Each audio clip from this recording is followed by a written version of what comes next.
put our heads together and our hearts and our minds, our souls, and whatever we have uh, of Allah's rule together and try to um, review and revise at the same time this thing we want to call al-Islam, because what people are practicing is okay, it's a form of Islam, but it is not al-Islam. And to the best of my knowledge, it's not the Islam that our Prophet gave us.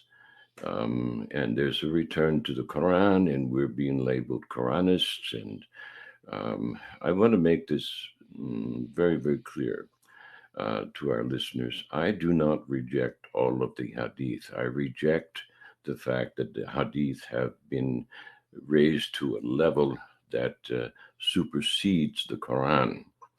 I was just talking to one of the sisters today or yesterday, and we said, my wife asked her, she said, well, when did you go to madrasa, and tell me about that? And she said, well, I went when I was such and such an age, and we studied 1 year of the Quran and 2 years of hadith. That tells you all you need to know, you see, as far as I'm concerned, that the madrasas and the people who are running these schools of indoctrination, because that's what it is, they are elevating the hadith above the Quran. And dear brother Karim, Leslie Terabesi, and myself are involved in trying to explain to the next generation what it is that has happened to Islam, how this came to pass, why it came to pass, and who's responsible.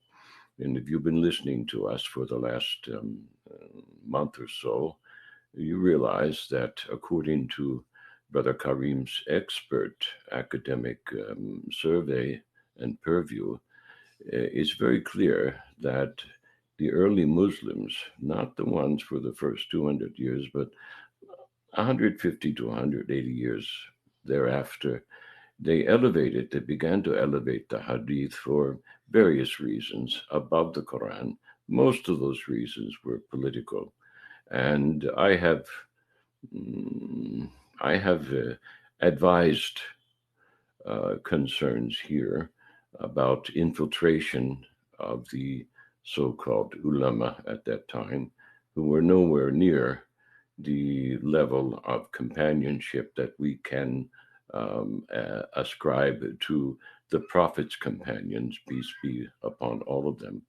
So we're dealing with a different mindset 200 years later. We're dealing with different motivations than what were in the hearts of the Prophet and his inner circle. These are different motivations, different reasoning, different knowledge content, a different knowledge, a set of different knowledge synthesis, and for different purposes. That and for all the above and for other reasons, the hadith were raised above the level of the Quran because supposedly they were representative of the Prophet's example. And so someone twisted the advice to follow the Prophet's example. Well, if we want to be consequent and logical, the Quran makes it very clear that the Quran does not differentiate between the prophets. So that means we have a whole lot of prophets to follow their example, not just one man. You say, oh my God, I'm almost being sacrilegious now, aren't I? Well, I'm not a member of a pontificate. I am a Muslim without political credentials. Okay. Alhamdulillah. Okay, so I don't have that kind of a bias. So don't accuse me of that. I will learn from the example of all of the prophets, any of them I can get my hands on, and they are all there, 120 odd thousand of them. Okay, that's a lot of prophets. Okay, and they're not all mentioned in Al Quran or even in Al Torah, what we call the books.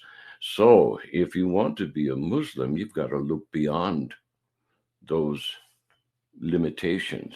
And this is not crossing forbidden boundaries. This is exercising reason, you see.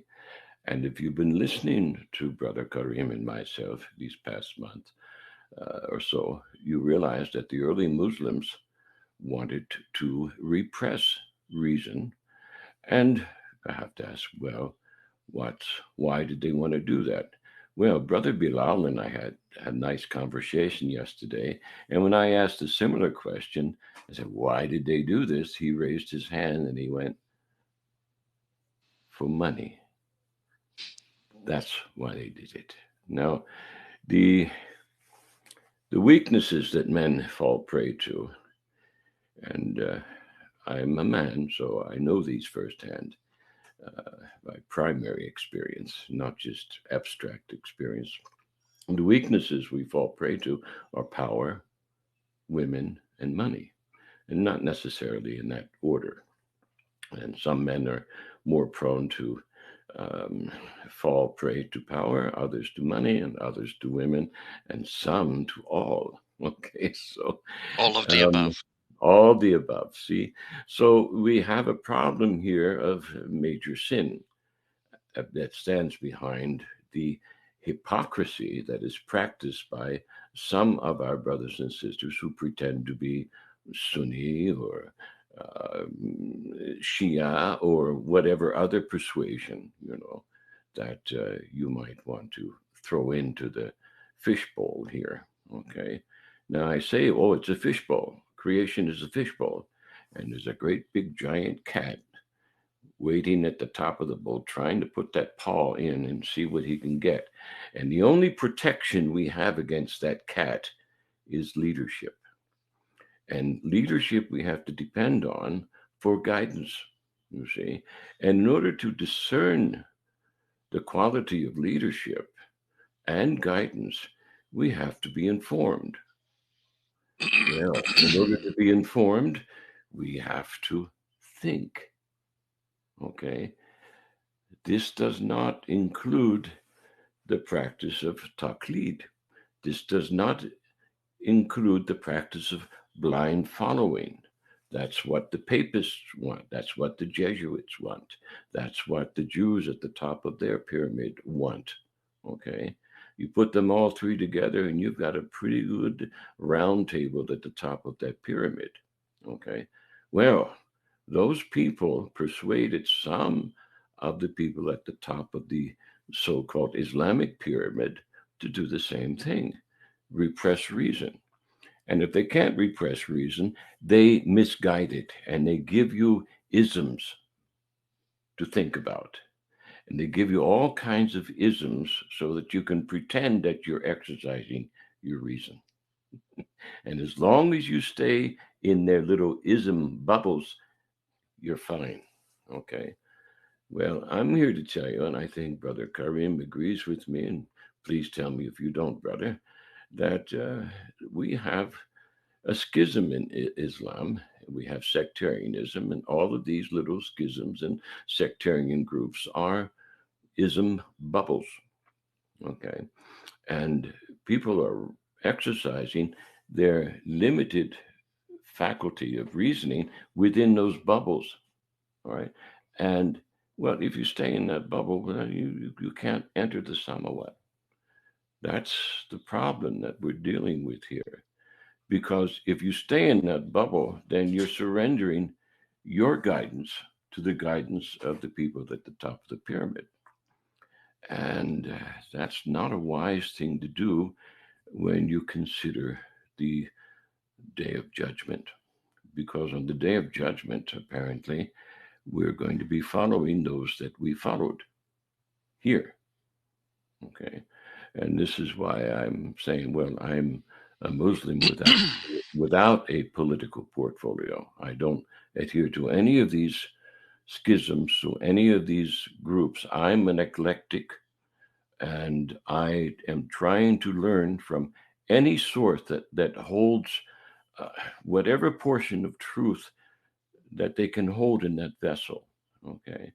And one of the reasons I'm doing these series of interviews with Brother Kareem and Brother Bilal and Brother Anwar from South Africa and anyone else that Allah brings across my path is I'm an eclectic. I want to learn from them. Okay. And I want to learn what Allah has placed in each. And so far, I'm seeing that in these people who don't know each other, really, they really don't know each other. And I don't know them personally. We don't have an agenda. Okay.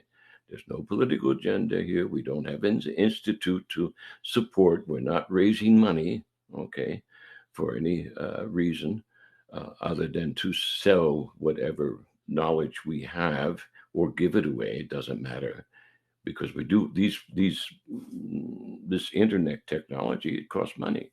You got to pay for it. Somebody's got to pay for it, and so we do have to raise some money. But we're not out there with our handout. You see, we're not looking for handouts. We're looking for participation. We're looking for companionship. We're looking for cooperation. We're looking for communication. We're looking for what the Catholics like to call communion, because this communion, really, the purpose of the communion is to obtain guidance. That's what it's for. So that as a group, we can all proceed to the day of judgment with a sense of as-sakina, peace and security, which the Quran says, well, you can tell the guided because they have this peace. Those are the ones with this peace. So everywhere I look in Islam, I see fitna. I do not see this peace. I see some people pretending to have the peace, but when you look behind the scenes, when you pull back the turban and reveal the hair, you got a problem. It's filled with fitna, filled with fitna. One reason I don't wear a turban. When you look at me, what you see is what you get. Okay. And I think it's the same with the people that I am trying to discern what we need to discern in order to carry this current contemporary revisionist uh, momentum forward. So, Brother Karim, with that being said, um, let me, if you don't mind, I would like to return to the philosophers.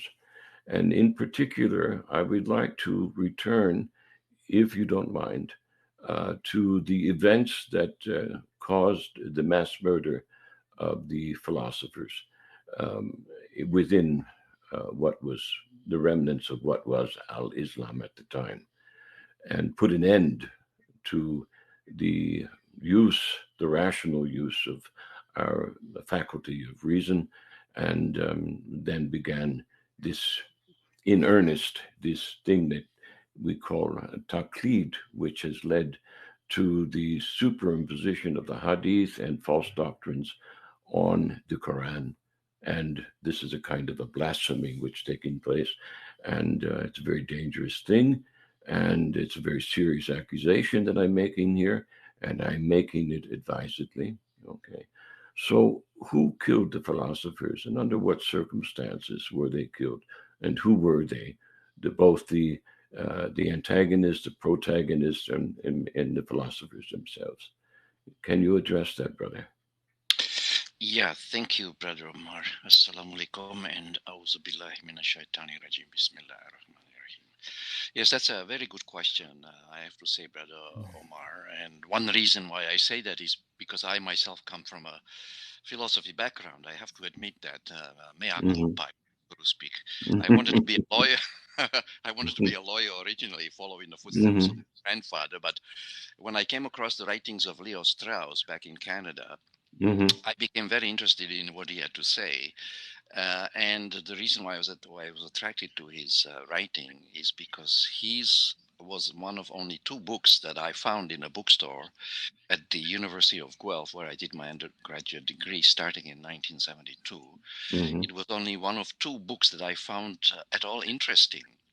I had I don't know if I described this experience before, but my first few days at the university, I went into the bookstore to look at the books. And I picked up one book after another, and I had to put it back down very quickly because did not hold my interest. I found it incredibly Mm-hmm. uninteresting, only marginally relevant to what I was interested in. Mm-hmm. In other words, but then suddenly, somehow, I came across this book And I think the book was ordered by Professor Vaughan, who was the chairman of the political science department and who actually obtained his PhD, doctoral degree, under Leo Strauss directly at the University of Oh Chicago. dear. Yeah. Mm-hmm. Yes. So I even had a chance to read his, his thesis. It was an Mm-hmm. Epicurus. I gave him some suggestions because he wanted to publish it as a book, Mm-hmm. and he even lent me the transcripts of Strauss's lectures on Friedrich Nietzsche, on condition that I do not make a copy of it. So unfortunately, I didn't have time to read it all, so I had to return it before I had a chance to read all of it. But anyway, he had Strauss's transcripts in his office, and it was like folders from wall to wall at the top of his bookshelf. It was Mm-hmm. amazing. As you know, Strauss was, I think he has been unfairly sort of tagged as the intellectual father of the so called neocons. Now, I don't want Yes. to get off Yes. topic here too much, but I don't think that he would ever approve of any kind of preemptive war, or which, by the way, was approved by the majority of the Muslim ulama, including people like Ghazali and Mawardi.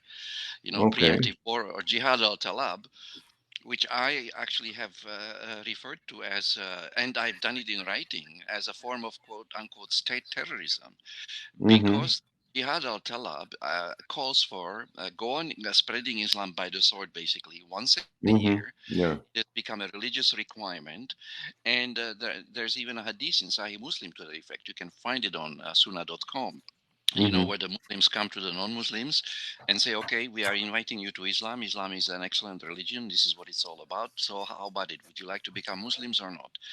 And if they say yes, fine and well. But if they say no, the next question is, okay, in that case, you have to pay us some protection money. So now they are beginning to sound like the mafia, you see, Yes. Yes. for That's us to correct. leave you in peace. But you Mm-hmm. have to agree to live under our political and military jurisdiction, right? You have to Mm-hmm. submit to us Mm-hmm. basically politically.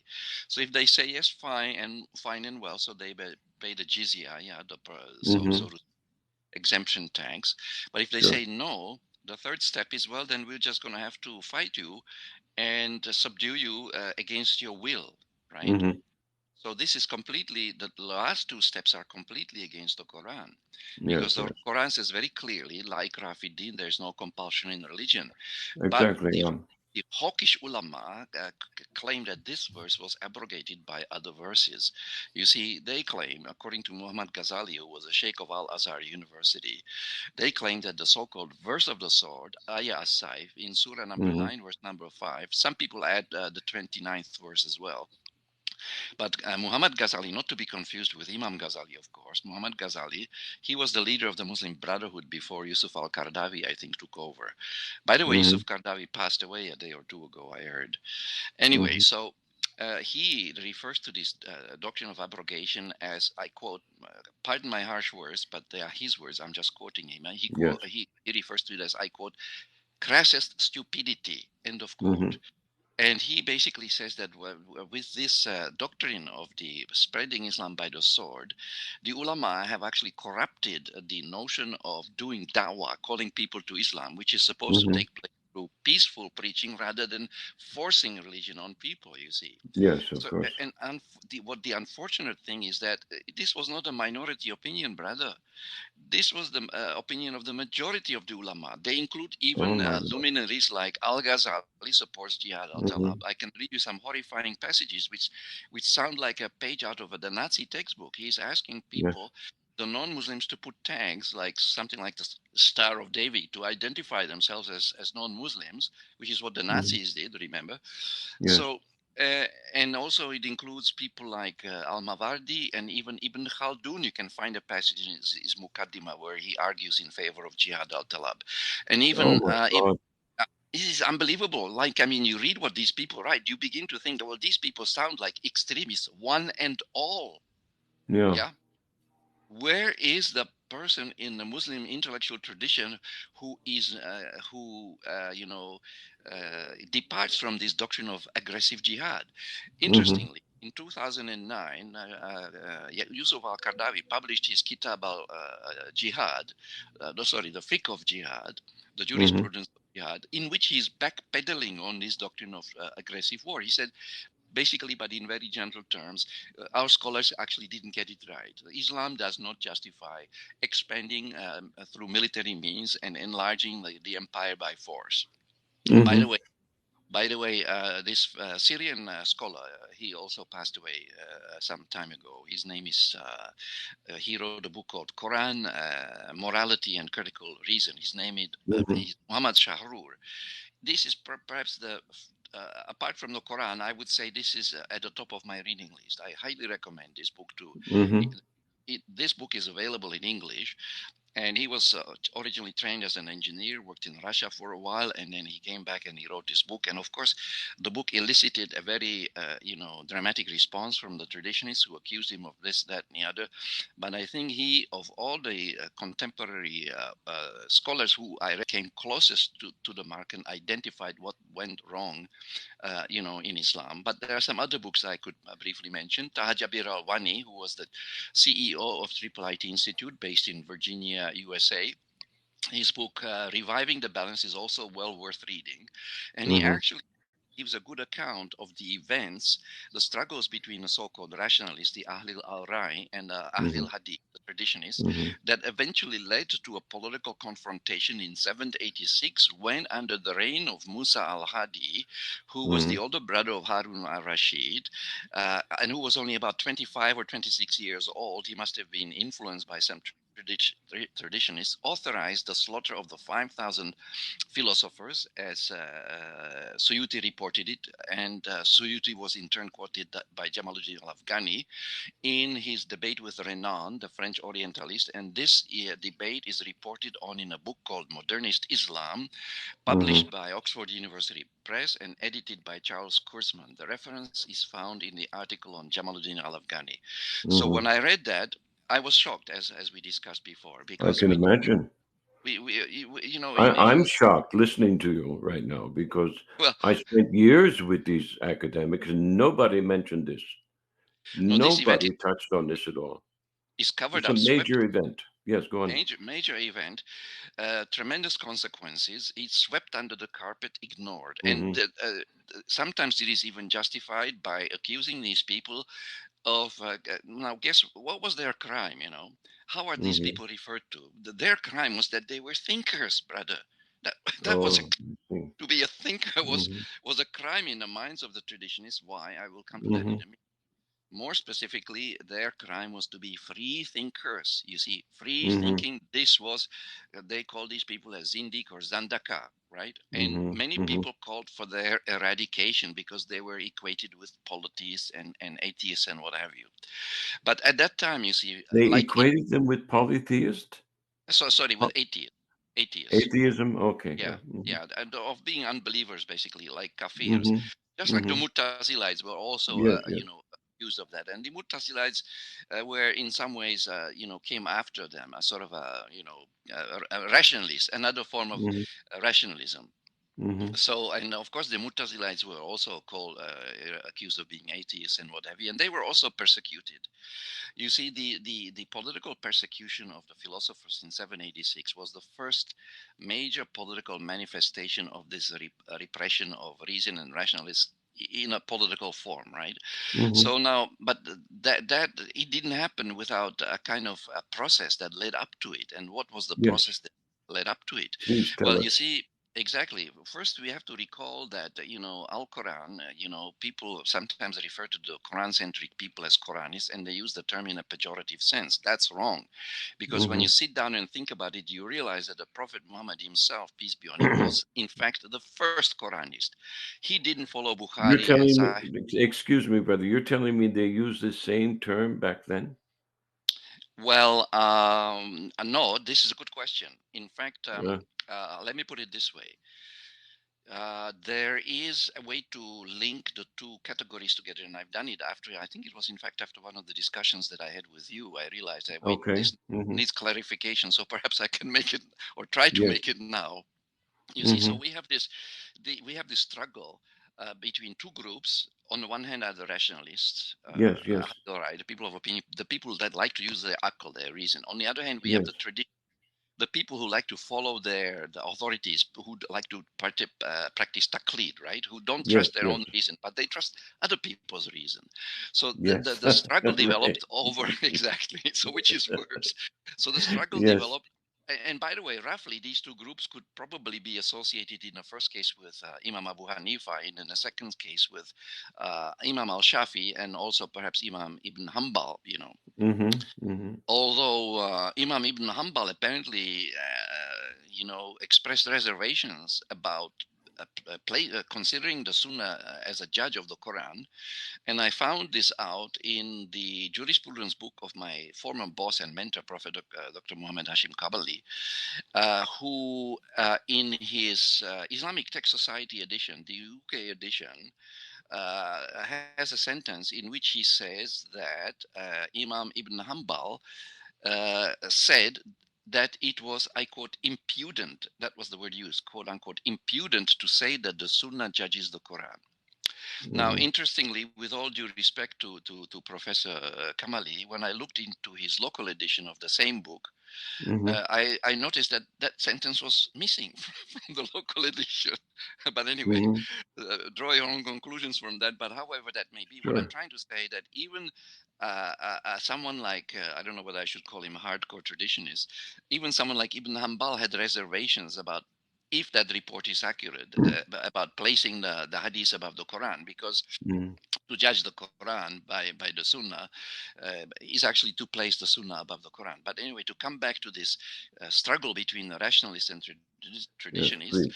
so that's one way to put the to conceptualize the issue. But another way Mm-hmm. to see it, and this can link it to the so-called struggles between Ahlul Quran and Ahlul Hadith. You see, because that was Mm-hmm. also taking place.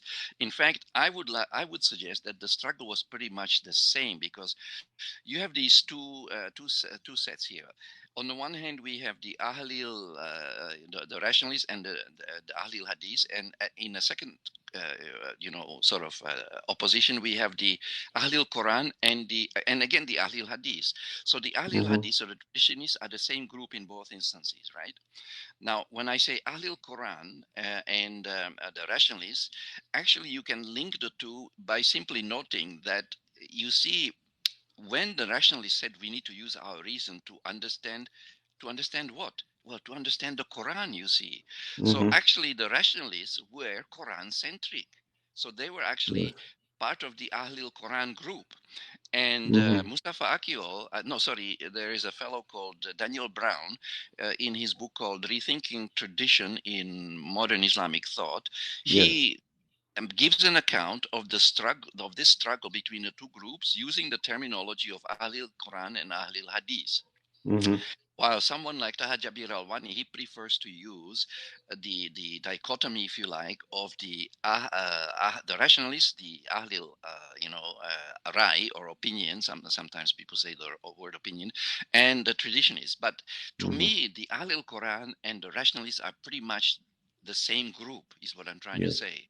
It's just that we are using different terms to describe the same groups, Yes. because Yes. Same group. Okay. the Mm-hmm. rationalists wanted to use their reason to understand what, the Quran. So that Mm-hmm. makes them in some ways, and they were prioritizing the Quran over the Hadith. In fact, someone who was it, one of the commentators, in fact, observed that even Abu Hanifa would not accept a Hadith unless it was verbatim. You see, it had to be the exact words of the Prophet before he would accept it as Mm-hmm. authentic. And how many of those do we have? To my Yes. knowledge, we do not have any fully verbatim Hadith in the Mm-hmm. entire corpus of the hadith except the Quran. That is a verbatim hadith, and therefore that Mm-hmm. is the only authentic hadith that we have. So I Yes. think this whole classification of the hadith, the human narrations, the reports, into Mm-hmm. Sahih, Hasan, Daif, and fabricated is problematic, because Yes. there are no authentic hadiths. Because to be at least that is how I would I would, I'm suggesting that for a hadith to be treated as authentic, it has to be verbatim. If it is Yes. not the exact words of the Prophet, it cannot be authentic. Yes. So Yes. the hadiths are paraphrases, you see, and Mm-hmm. they are not the verbatim words of the Prophet. They are, in fact, paraphrases of paraphrases. So that Mm-hmm. makes them inherently unreliable, you see. But anyway, to come Mm-hmm. back to the issue, so this tension between the rationalists or the Ahlul Yes. Quran on the one hand, and we see that tension, by the way, to this day. I mean, Of course. pop into any room Mm-hmm. on Clubhouse. I have a couple of clubs there, and this constantly comes up. The Yes. Sunni brothers that keep coming to our rooms and saying that we are wrong, that we are even kafirs because we do not accept the human narrations called the hadiths. Yes. Once again, I can also mention that I do not reject the human narrations known as the hadith, Sahih Bukhari, Sahih Muslim. What I say, as does the fellow I mentioned earlier, Muhammad Shahrur, these Yes. hadiths have no binding authority. That's his quote. The Yes. quotation are from no Mm-hmm. binding authority. In fact, the hadith or the sunnah was considered by a major group of the Muslim ulama. It was to be treated as something that is recommended, not something that is required. There's a huge Mm-hmm. difference between wajib There is a and big difference. Yes. yeah, huge difference. So Mm-hmm. if it is recommended to enter the bathroom with your left foot, if you want to do that, go ahead. I don't think it's Yeah. against the Well, Quran, it's but it's like Allah, recommending. It's like recommending a restaurant. So yeah, exactly. it's So very and similarly, if it is not mm, binding, we cannot use it as a basis for Islamic law. sure. No way. Cannot, Mm, because if you begin to think of it as revelation, wahi, and even as equal to the Quran as wahi, you have opened a Pandora's box to a host of problems. yes. First of all, are people aware that there are more than 100 hadith compilations books? It's not just the six books, the No. compilations that we have from Yes. books. Of course. There are at least 100 more of them. So Mm-hmm. are we supposed to believe that Allah Ta'ala revealed 100 more books of revelation after the Quran to help clarify his first book to us, using the as if he could not Yes. express himself Yes. clearly? This is kind of irreverent, Mm, if you ask me, somewhat yes. disrespectful to Allah to allege that there are Yes. unclear passages. But this is part of the standard methodology of traditional Well, Islam. The what they're allegation, saying is that Allah didn't do a good job to begin with, so we need it. exactly. He needs our help, and this is what some of the top theologians in the Jewish streams. That's also what they say. God comes to us for advice. He needs our help. You see, so Uh, that's a very arrogant position. Brother, can we go back to these 5,000? I mean, yeah, sure. The 5,000 philosophers. I'm So what yeah, I happened? think I'm interested, and I'm sure our listeners are interested in not only who were they, but where did this happen, and who actually killed them, and how did they kill them? What did they do? They just sneak up like Nazis at 3 o'clock in the morning and knock on their door, or did they round them up? Or did they go house to house? What happened here? Well, yes, there's another book called Islam and Science, written by a Pakistani Hmm. scientist named as Pervez Hoodboy. Hmm. It's not a big book. It's available online in PDF format, free, and he gives Hmm. some descriptions about how the philosophers, and he singles out Al-Kindi, Ibn Sina, Ibn Rushd, and one or two others, how brutally these people were treated. Sometimes the Hmm. army would come to the house of the person, confiscate his book, expel him. Now, in some cases, the person escaped to a friend's house. In one of the philosophers, because you must remember at that time, the science and philosophy were considered one subject. So Hmm. if you did if you experiment with optics or whatever, or mathematics, then that, and you were a philosopher at the same time. There was no radical separation between philosophy as a kind of a moral speculative subject as we Sure. have today, and science as we know it today. So anyone who was doing this kind of science, and even Ibn Rushd in Spain, Muslim Spain, was also expelled and persecuted. So one of these thinkers I mentioned was in fact hit over the head with his one of his books so hard that he lost eyesight in one of his eyes. Mm-hmm. Another one was publicly flogged and his books were burned. So Mm-hmm. this was basically, it reminds me, I don't know whether this is an appropriate analogy. The Kristallnacht, the pogroms Yes, against the Jews. yes, yes. It kind of reminds me of that, you see. It was a pogrom. This was systematic, it seems. Yeah, Yeah, and sanctioned by the state, which is yeah. remarkably So regrettable. there were intelligence officers who actually went around to identify these people. Then they set them up to be they set them up to be prosecuted or exterminated or subjugated in some manner or Yeah, other. normally it starts with a report by someone. Like it even happened, I think, in Pakistan recently. Some Christian lady had a dispute with some Muslim co-workers, and one Mm-hmm. of them reported her as having insulted the Prophet, and she was lucky that she managed to escape to the United States because there were some people wanted Yeah, to kill her for yeah, yeah, blasphemy. yeah. Another. Mm-hmm. So this was apparently Tabari has some information on this, but information on this pogrom is hard to come by because a lot of the books of the Mu'tazilites were destroyed. You see, brother. Uh-huh, yes. Just like under the reign of Joseph Stalin, if you became one of the persona non gratas, Yes, even yes. your face would be brushed out of photographs where you might Yes, have been of course, yeah. standing next. My father told me that. Mm-hmm. Yeah. So this is what kind of happened with the Mu'tazilites. Many of their works were Mm-hmm. lost because they were destroyed, deliberately destroyed Mm-hmm. Mm-hmm. by the fanatical traditionists. And Mm-hmm. unfortunately, we still have remnants of that fanaticism until this day. Well, I Uh, don't think it's much of a remnant. I think it's a large majority. I think any segment of this majority can be twisted. If you listen to people like Jordan Peterson, who are pretty good at describing the unredeemed nafs in people in general, almost any one of us can turn into any one of these Nazi persecutors or Stalinist, if you will. It doesn't make any difference. They're still murdering the other, you see. And I think any of the majority of the Sunnis can do this. So now it brings a greater clarification to me that why it is that at the first civil war, some of the companions did not get involved. They stayed home and they would not raise their sword because of this kind of confusion and this kind of extremism, where supposedly normal, God-fearing, believers would suddenly become enraged and then attack somebody who's accused without due process and rip them apart like a pack of wild dogs. I mean, this is what they did. The Christian monks did to in Hypatia, for example, in ancient Greece. So Rome or wherever that was, I don't remember now. Oh, Alexandria, I think she was in Alexandria. Anyway, it's the same phenomena. It doesn't matter what your creed is.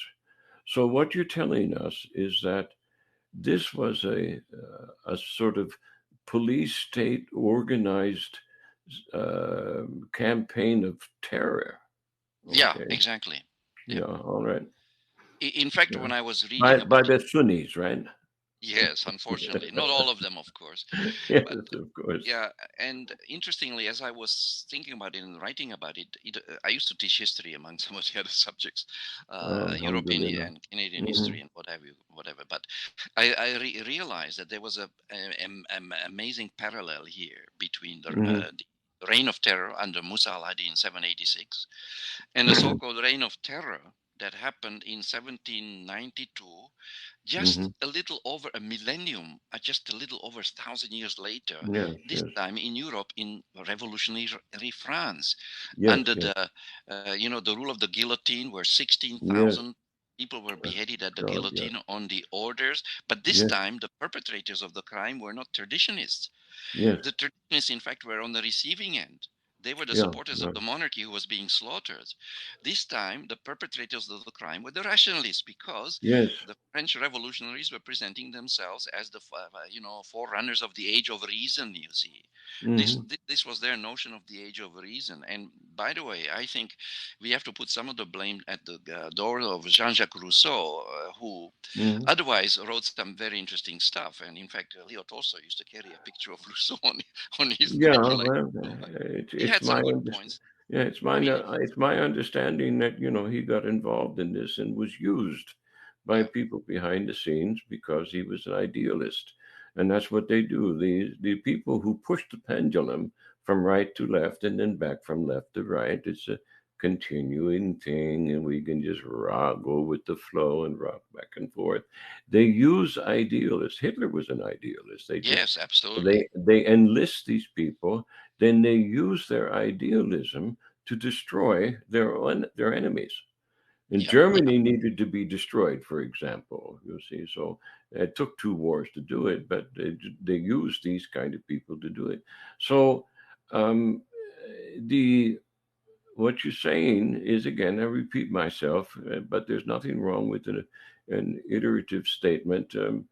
Um, for the sake of the students, is that the traditionalist majority, who were, for want of a better word, we say royalist at the time, decided, hey, these rationalists had to go. They were the bad guys. They were the, unwanted influence of the day. They were fighting against God and King, and we had to put down this rebellion by these free thinkers. And so we are going to put them in a concentration camp, or we're just going to pull them out in the street, throw them out of their bedroom window, bash their skulls in, slice their throats, and burn their books on a nice Kristallnacht, revolution type of experience. Hey, this is not the Islam that I read about in Al Quran. It's not Al Islam.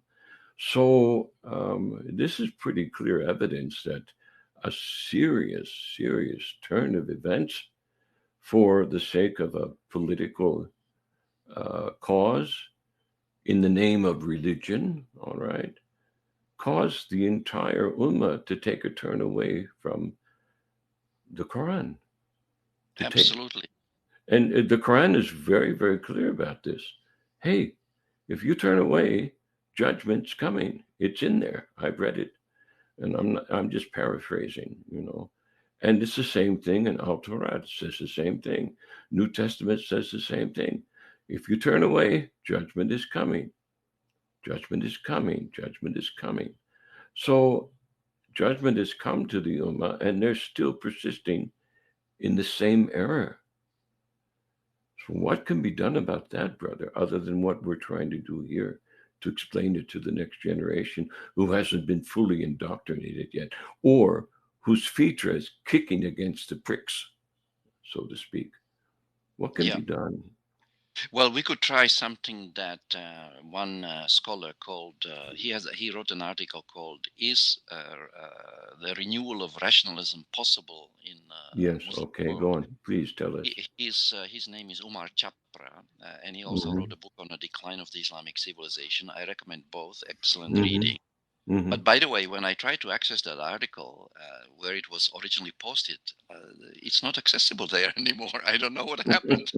Maybe his work is becoming Okay. a bit. Well, here's that brings me to mind another thing. Let me just interrupt a minute.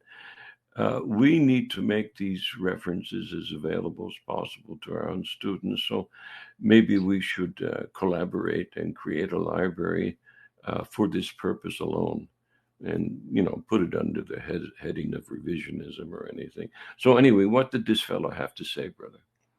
Yeah, if I can just add another footnote on to Sure, what go you ahead. just said, there's one scholar in Canada. His name is Omar Ramahi, and Mm-hmm. he wrote an excellent book, which I'm now reading. He sent me sent it to me recently, and I promised to give him some feedback, whatever I Mm-hmm. am able to suggest or to point out.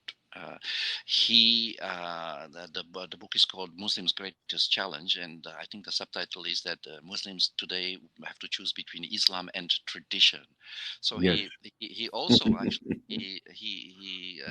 texted me or WhatsApp me and asked me if I know he himself is trying to do something what you are suggesting here. He's trying to Mm-hmm. produce a bibliography of Mm-hmm. Quran-centric works. So perhaps we can all liaise together. Yes, please. You, me, and him, and I have sent Mm-hmm. him what I know of, Mm-hmm. including the website of Brother Edip Yüksel and the books I mentioned earlier. Yes, yes, yes. And now Mustafa Akil's book "Reopening of Muslim Minds" is also a worthwhile read.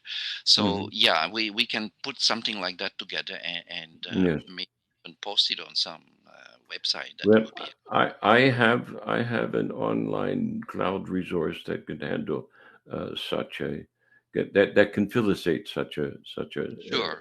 impetus. Absolutely. So let's Yeah. try and do it then, brother. Yeah. We can discuss that separately. Yeah. So Certainly. that's a practical step that can be taken, and then we can immediately refer our students to this library, and they can sort themselves out.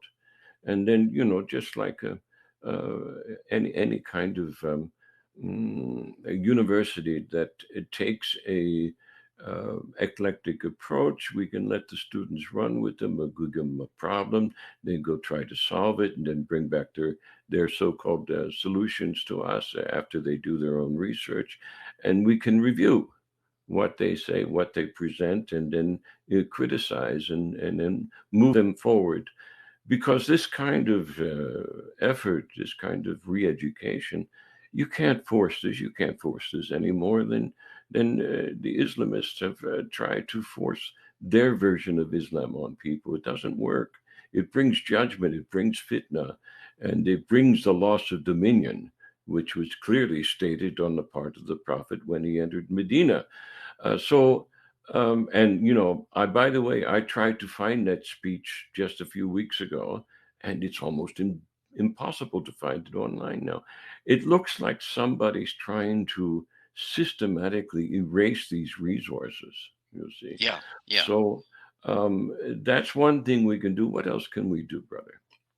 What else can Yeah, we we could do? also try to retrieve some of the videos that also disappeared from Uh-huh. YouTube. I remember there was an interesting video from Muhammad Assad in which Yes. he talked a little bit about ancient Hinduism, and he basically states or says that actually ancient Hinduism was monotheistic originally, Yes. and that was an Hmm. interesting argument. But when I tried to find the video again on YouTube, again disappeared. Yes. And by the way, it also happens to people. There's at least a Hmm. case of one person in Bangladesh who literally physically disappeared because he was Hmm. promoting a Quran centric approach. Hmm. And as you know, Quran centric people are also persecuted. Rashid Khalifa was murdered in the United Yes. States. There were Yes. people like Mansour, Ahmad Mansour Supi, or whatever his name is, an Egyptian fellow Hmm. now. United States. He's also Quran centric. Hmm. He had to escape Egypt. Now his family have been feeling some heat. Fazlur Rahman had to escape from Pakistan because the Yes, Traditionalists yes. didn't He like him. was one of my So favorites.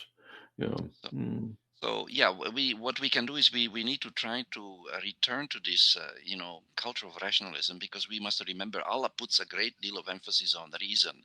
How many Yes, times do we read in the Quran, "Afala takilun," will you not think? And there's also "Afala tatafakkarun," will you not hmm, think? And tadabbur or meditation is also emphasized yes, strongly. Allah yes, Allah says in verse 22, Surah 8, that people who do not use their reason are worse than beasts. And in that's right. Surah 10, Yunus, in verse 100, he says that he will place confusion on people that do not use their reason. You see, so Yes, yes, rejection, reason or rationality, the aql is a hmm, gift from Allah, you see, and to reject it is like rejecting the gift from Allah, and not using it is hmm, actually against the Quran. How can you hmm, possibly understand the Quran unless you use your yes, mind? So when people yes, prohibited wonderful. the use of the mind to understand the Quran, and they even fabricated a hadith to that effect, according to Oh, which the yeah. Prophet allegedly It's, said that whoever uses reason-based tafsir is becoming a kafir. So they yeah. basically are preventing people from understanding and therefore following the guidance of Allah in the Quran. Yeah. This is I always struggled with that, brother. I always struggled with that because it seemed that I was being forced into a position of just having to submit, submit, submit. And I was not allowed to use my faculty. And then even when I did use it, and then I would make a presentation that would somehow be sidetracked. You see, it wasn't yeah, acceptable. We can't accept that kind of logic. You see, it just doesn't work because, well, why? Because our bias is fixed on what we've already invested ourselves in. So there's an investment here. So what happened is that sometime during the 8th century, which is not too long after the Prophet, 5,000 philosophers were killed and systematically killed by a police state that called itself Islam. Now, this is, and they ascribed this license to Allah's decree because they knew better than the people that they killed. Okay.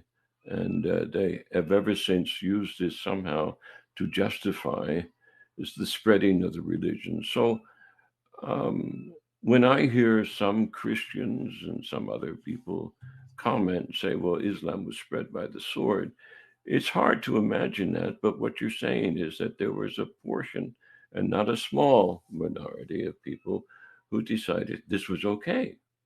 And Yes. some major characters, Yeah. amongst the some major entities amongst the ulema supported this position. Absolutely. And this is blasphemy. Yeah. Blasphemy. That's exactly Yeah. what it is. Yeah. So, go on. Let Well, me just, I just wanted to make that clear to our listeners, and then say, okay, well, this thing happened. So what we want to do is then try and paint a picture, the narrative of what happened after this group of free thinkers was killed. I'm sorry to interject. Go ahead, say what you wanted to say, brother. no, that's fine. So after this happened, then there was a swing of the pendulum, like you said, to Yes. rationalism, and the Mm-hmm. rationalism of the Mu'tazilis took over, beginning in 809 with the reign of Al-Ma'mun, which lasted until 849 according to some accounts, or 852 according to other accounts, when Al-Mutawakkil reversed the policy of rationalism and reintroduced traditionalism, and the persecution of the traditionists by the traditionists of the rationalists began all over again. So that Again. was Yeah. that was another wave against rationalism, Mm-hmm. anti. And then the next wave after that came in the form of the closure of the gates to ijtihad, which happened around the Mm-hmm. turn of the millennium, about Mm-hmm. 150 years after Mutawakil started his persecution of the Mm-hmm. rationalists. And that was followed not long after that by Imam al-Ghazali's attack on the philosophers, I think in the late 11th century. Mm-hmm. And after, so these waves of anti-rationalism, or perhaps you Mm-hmm. could even think of it as fanaticism, because Yeah. what is the difference between being anti-rational and between being fanatical? And that, Mm-hmm. by the way, brings me to a point that, in fact, something that I realized just a few days ago. After Mm-hmm. doing morning solar, this thought just popped into my brain. Actually, that two thoughts were related, but the one that popped into my brain is that, you see, traditional Muslim ulama consider they have this term called the mukallaf, and the mukallaf means someone who is a rational person, who is sane, not insane, someone who uses his faculty of reason. And to be a competent person, you need to be a mukallaf. In other words, if you do not, but what has happened is that in Muslim traditional Muslim exegesis and jurisprudence, it was a requirement that you could not use your reason. Yeah. Mm-hmm. So, Mm-hmm. in other words, according to the definition of mukallaf, all these people who refrain from using their reason Mm-hmm. basically disqualified themselves from being treated as mukallaf, as responsible, accountable adults who are Mm-hmm. sane. You see what I'm saying? Yes. So, Yes. does it follow, therefore, that all the traditional Islamic exegesis and jurisprudence, which is based on the rejection of reason, Yes. suddenly becomes a product of people who cannot be considered to be legally responsible people? You see? So, how far can we trust such exegesis and Mm-hmm. such Mm-hmm. jurisprudence?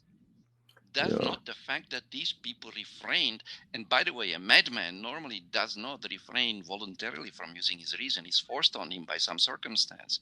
But Yeah. these people actually voluntarily sacrifice their reason on Mm-hmm. the altar of tradition, and then they claim that they are better equipped to interpret the Quran and the Islamic law because.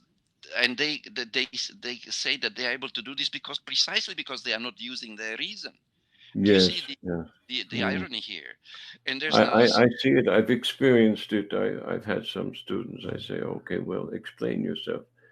And then they start to explain themselves, but they only can explain themselves in terms of what they have memorized, yeah, not in terms of what they can deduce. You'll see, not in any scientific terms. They can't produce the paper that yeah, explains their position or defends it. And if they Yeah, do present what they consider to be a defense, it's not their own defense; it's someone else's that they borrowed. You see, absolutely. so this is proof. So this is a definition of insanity. You keep on making the same mistakes and expect different results. That's not going to work. It's not going to Not work. going to work.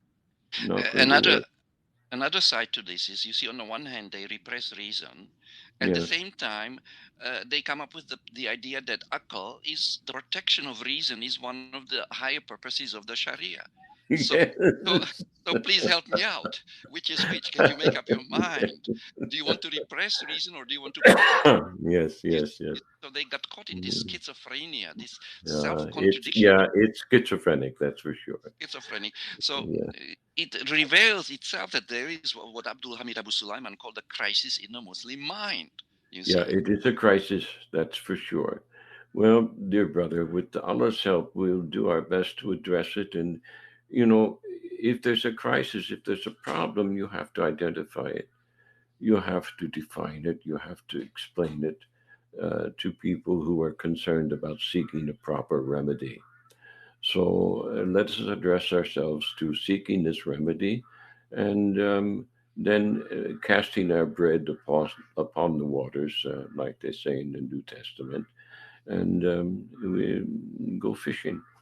See? inshallah. Inshallah. So thank you so much for sharing this time and sharing your knowledge with us. It's very, very fruitful.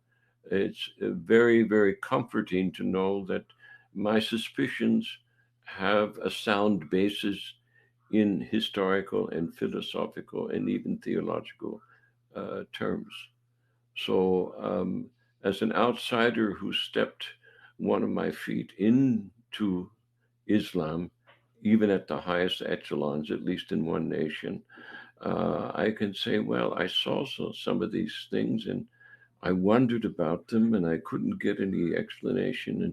And now here we are some years later, and Allah has put us back in touch with each other, Alhamdulillah, for this purpose. So may Allah prosper us in it. And may Allah prosper the intelligence and the reason and the faculties of intellection on the part of ourselves and our listeners, so that His cause can be restored in terms of a proper revision of what is truly Al Islam.